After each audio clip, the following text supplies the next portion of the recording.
Hello बच्चे, क्या हाल।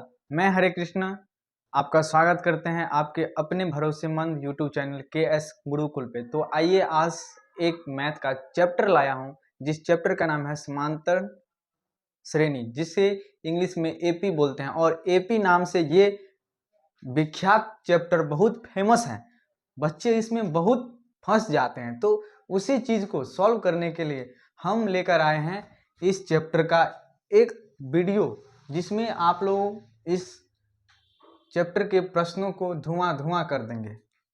तो देखिए, हम एग्जाम्पल से पहले शुरू करते हैं। आखिर ये समांतर श्रेणी है क्या। आप लोग दो एग्जाम्पल पे फोकस कीजिए। देखिए, इसमें आप हमें ये बताइए कि 2, 4, 6, 8, 10, 12 इसमें क्या संबंध है। मतलब 2 के बाद 4 हो जा रहा है, 4 के बाद 6 हो जा रहा है, 6 के बाद 8 हो जा रहा है, 8 के बाद 10 हो जा रहा है, 10 के बाद 12 हो जा रहा है। दूसरा एग्जाम्पल जो हम देखते हैं, एक 10 है, एक 20 है, एक 30 है, 40 है, 50। हाँ, तो आपके मन में यह आ रहा होगा, आखिर पहला में तो दो दो सभी टर्म में जोड़ रहा है, मतलब सभी टर्म में जोड़ रहा है। तब 2 के बाद 2 में अगर हम 2 जोड़ते हैं तो 4 आता है, अगर 4 में हम 2 जोड़ते हैं तो 6 आता है, और 6 में जब हम 2 जोड़ते हैं तो 8 आता है।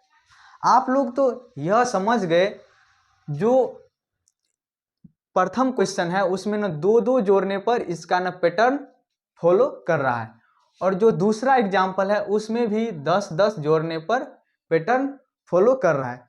तो इसी बात से समझ आता है कि समान अंतर वाले श्रेणी को क्या क्या बोलेंगे, हम समांतर श्रेणी बोलेंगे। समान अंतर वाले श्रेणी को हम क्या बोलेंगे, समांतर श्रेणी। लिख लीजिए, समान अंतर वाले श्रेणियों को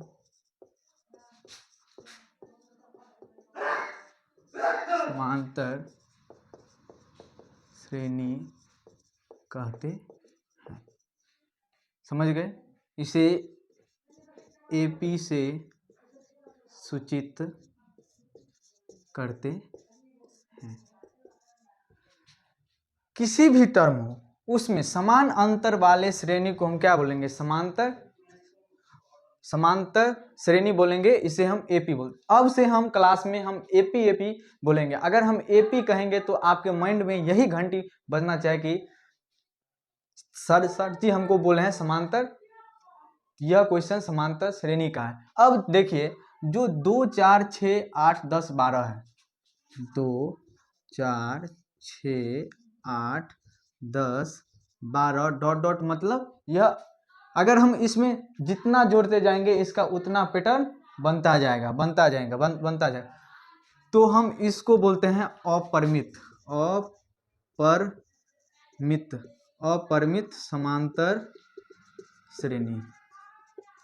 अब देखिए, कोई श्रेणी है जैसे 5, 10, 15, 20, 25 और यहीं पे आकर रुक गया, इसको बोलते हैं परिमित समांतर श्रेणी। अपरिमित समांतर श्रेणी और परिमित समांतर श्रेणी आप लोग समझ गए।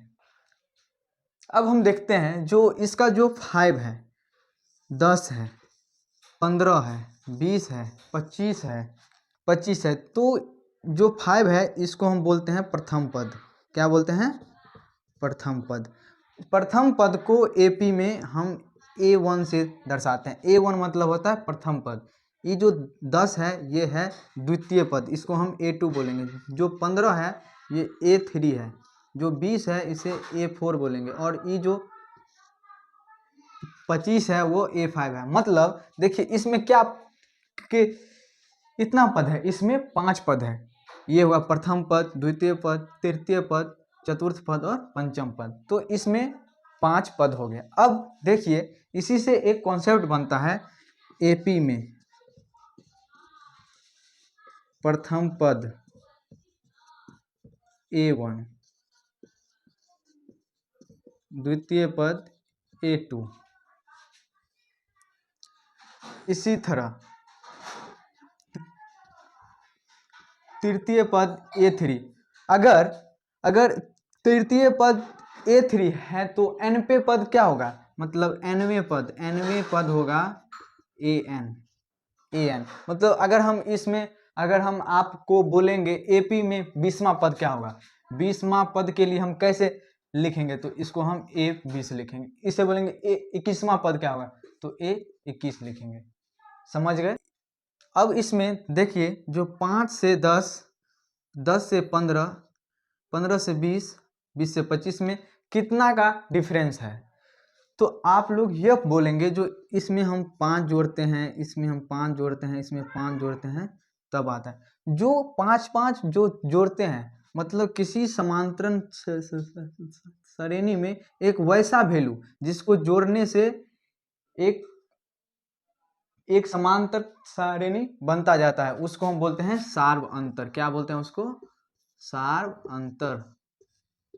मतलब सभी पद का जो अंतर हो वो समान हो, उसको बोलते हैं सार्व अंतर। इसे D से सूचित करते हैं। इसे हम किससे सूचित करते हैं, D से। अब देखिए इसमें ना सार्व अंतर का ये हो गया प्रथम पद, द्वितीय पद, तृतीय पद, चतुर्थ पद और पंचम पद। तो सार्व अंतर निकालने के लिए हम अगला पद में से पहला पद घटाते हैं। मतलब A2 में से हम A1 घटाएंगे। अगर आप A2 में से A1 नहीं घटाएंगे तो आप तीसरा पद में से अगर दूसरा पद घटाएंगे फिर भी 5 ही आएगा। क्या आएगा, 5 ही अंतर आएगा। तो आप इसे A3 A2 लिख सकते हैं। अब देखिए D में अगर हम तीसरा पद में से द्वितीय पद घटाते हैं तब आता है D। तो हम इसे व्यापक पद में, मतलब ना जनरलाइज फॉर्म में हम ऐसे भी लिख सकते हैं, D an घटे an-1। मतलब अगर हम यहाँ पे n का वैल्यू 4 रखेंगे, मान लीजिए एग्जाम्पल में n बराबर 4, तो हमें सार्वंतर आएगा A4 माइनस A3। ये हो गया जनरलाइज फॉर्म। ये आपका हो गया जनरलाइज फॉर्मूला। ठीक है, चलिए अब हम इसमें समझते हैं AP में जो प्रथम पद क्या होगा, nवें पद क्या होगा और सार्वंतर क्या होगा। अगर आपसे क्वेश्चन पूछा जाएगा किसी AP में प्रथम पद क्या होगा, इसका सार्वंतर क्या होगा, तो चलिए यही सब क्वेश्चन देखते हैं। अब हम देखते हैं किसी AP का प्रथम पद क्या होगा और सार्वंतर क्या होगा और अंतिम पद कैसे लिखते हैं। मान लीजिए AP है, AP में प्रथम पद हो गया A, द्वितीय पद A2, तृतीय पद A3, ऐसे ही करके हम AN तक जाते हैं। मतलब A1 हो गया प्रथम पद। प्रथम पद बहुत बहुत बहुत यूजफुल है A1। और इसका सार्वंतर क्या होगा, सार्वंतर हो जाएगा D से सूचित करते हैं। D बराबर होगा द्वितीय पद माइनस प्रथम पद। मतलब किसी अगले टर्म में से अगर पिछले टर्म को माइनस करते हैं तो हमारा सार्वंतर आ जाएगा। तो A2 माइनस A1। ठीक है, अगर आपको इच्छा नहीं है तो A3 में से A2 घटाएंगे तो फिर भी सार्वंतर सेम ही आएगा। अब चलिए nवें पद होगा यहाँ पर an। चलिए अब हम एक क्वेश्चन लेते हैं, पूछ रहा है प्रथम पद और सार्वंतर ज्ञात करें। तो हल हम ऐसे करेंगे, पहले हम AP लिख लेंगे 2 4 6 8 10 डॉट डॉट। इसमें प्रथम पद क्या हो जाएगा, A हो जाएगा। प्रथम पद A1 बराबर हो जाएगा 2 और सार्वंतर D बराबर हो जाएगा द्वितीय पद घटे प्रथम पद। तो 4 माइनस 2 करेंगे तो 2 आ जाएगा। अगर आप सार्वंतर द्वितीय पद घटे प्रथम पद में नहीं सैटिस्फाइड हैं तो आप न तृतीय पद में से द्वितीय पद पर भी घटाएंगे तो सार्वंतर सेम ही आएगा। मतलब सार्वंतर का मतलब होता है एक ऐसा अंतर जो क्रमागत समांतर श्रेणी को जोड़ने या घटाने पर एक पैटर्न बनता जाए। यह क्वेश्चन हो गया। इस प्रकार के क्वेश्चन आप एनसीईआरटी में बना सकते हैं। अब हम जानते हैं समांतरण श्रेणी का व्यापक पद क्या होगा। व्यापक पद मतलब जनरलाइज रूप क्या होगा। तो समांतर श्रेणी का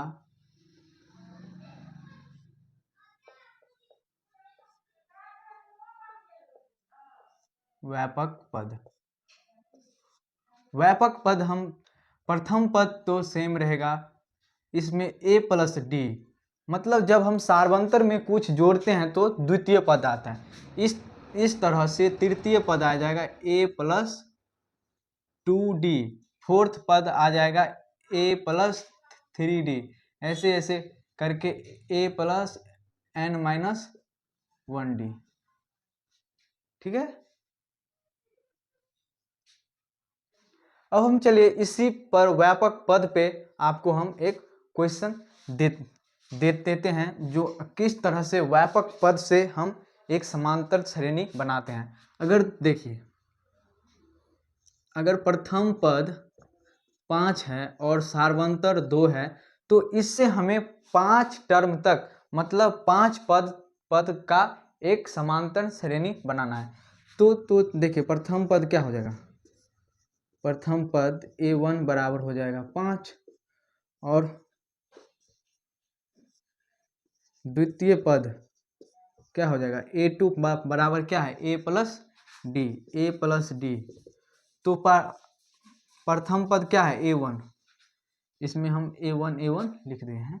a1 है 5 प्लस 2 तो ये आएगा 7 द्वितीय पद। और इसका जो तृतीय पद होगा a3 मतलब a1 प्लस 2d, मतलब जितना पद बोलेगा उसमें a प्लस एक पद घटा के लिख देंगे a प्लस। तो a1 कितना है 5, 2 गुने सार्वंतर कितना है 2, तो 5 प्लस 4 ये हो जाएगा 9। इसका चौथा पद क्या होगा a4 मतलब a1 plus n minus 1d।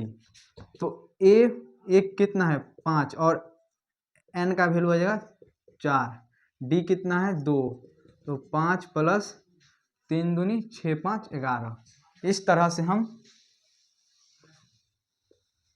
पांचवी पद हो जाएगा a5 हो जाएगा a plus n minus 1d। मतलब अगर हमने n का वैल्यू 5 रखते हैं तो एक घटा तो कितना आएगा 4, तो a प्लस 4d। तो a हो जाएगा 5 4 दूनी 8, 5 8 5 13। तो अब देख सकते हैं अगर आपको कोई भी क्वेश्चन देगा, अगर ना आपको प्रथम पद देल रहेगा सार्वंतर देल रहेगा तो आप उससे समांतर श्रेणी बना सकते हैं। अब जो इसका जो बनेगा समांतर श्रेणी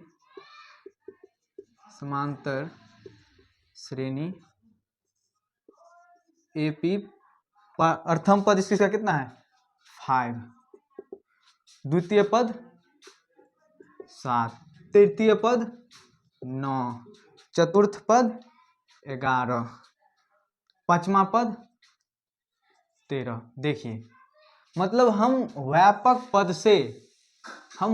पद के सहायता से अगर प्रथम पद और सार्वंतर हमें पता होगा तो हम AP बना सकते हैं। अब ये AP बन गया A1। तो आप आज के लेक्चर से एनसीईआरटी का 5.1 एक्सरसाइज बना सकते हैं। आपको यह लेक्चर कैसा लगा आप हमें कमेंट में जरूर बताइएगा। तब तक के लिए घर में रहे और पढ़ते रहिए। जय हिंद जय भारत।